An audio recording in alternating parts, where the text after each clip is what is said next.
tradisional apa? Ada yang tahu? Ya, tari saman. Ya. Yang kedua itu ada tari klasik.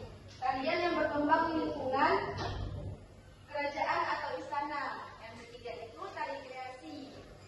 Tarian yang diciptakan dengan mengembangkan gerakan dari tari tradisional maupun unsur modernnya. Yang keempat itu ada tari kontemporer. Jenis tarian yang berkembang pada masa modern. Gerakan ini yang lebih bebas dan eksperimental. Baik, selanjutnya kita akan belajar tentang sejarah atau asal-usulnya. Pak Teh, coba baca. Tari kok pulau berasal dari pulau C. Yang besar suaranya, teman-temannya nggak dengar. Diciptakan oleh seorang ulama bernama Tengku Ci di Pulau. Awalnya digunakan sebagai pilihan uang atau penyebaran agama Islam. Tarian ini kemudian berkembang menjadi seni musik tradisional yang sering ditampilkan pada acara adat dan kegiatan budaya. Udah.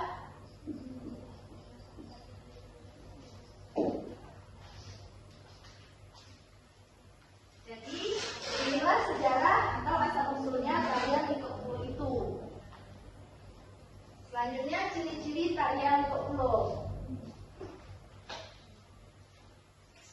Coba Dira baca yang ciri-cirinya.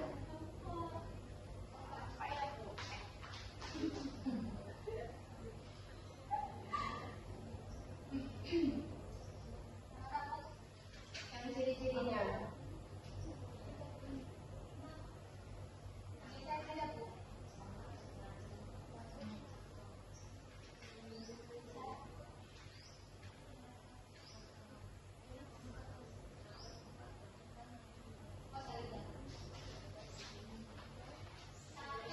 Ciri-ciri tari Liko Pulo.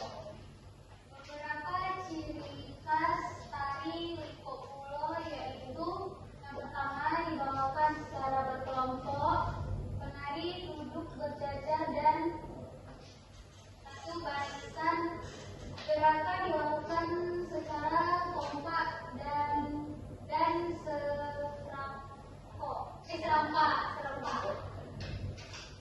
Diiringi syair atau nyanyian tradisional Aceh, menggunakan pakaian adat Aceh. Gerakan lebih menonjol tepukan tangan, gerakan badan dan kepala. Nah, kalian udah tahu kan ciri-ciri tarian Liko Pulo itu? Baik, kita akan lanjut ke unsur-unsurnya. Husna baca.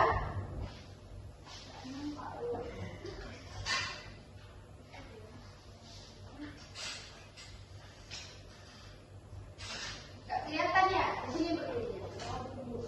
Sini ada depan. Unsur-unsurnya: satu, gerak. Gerakan tadi berupa tepukan tangan, gerakan badan, dan gerakan kepala yang dilakukan secara ritmis. Dua, pelantai. Pelantai yang digunakan adalah berjurus karena penari duduk berjajar. Tiga, iringan musik menggunakan syair atau nyanyian tradisional Aceh yang dinyanyikan oleh para penari. Empat, kostum. Penari menggunakan pakaian adat Aceh yang mencerminkan identitas budaya daerah. Nah, itu unsur-unsurnya. Jadi unsur-unsurnya itu ada 4. Yang pertama itu bola, yang kedua itu pola lantainya, yang ketiga itu iringan musiknya, yang keempat kostumnya. Kalau nggak ada 4 ini berarti itu bukan termasuk unsur-unsur dari tarian Liko Pulo tadi. Jadi gerakan dasar tari ini yaitu tepuk tangan mengikuti irama lagunya, yang kedua itu gerakan badan ke kanan dan ke kiri, yang ketiga itu gerakan tangan yang dilakukan secara serempak, yang keempat itu gerakan kepala mengikuti lagu, dan yang terakhir gerakan tersebut menekankan kekompakan antar penari.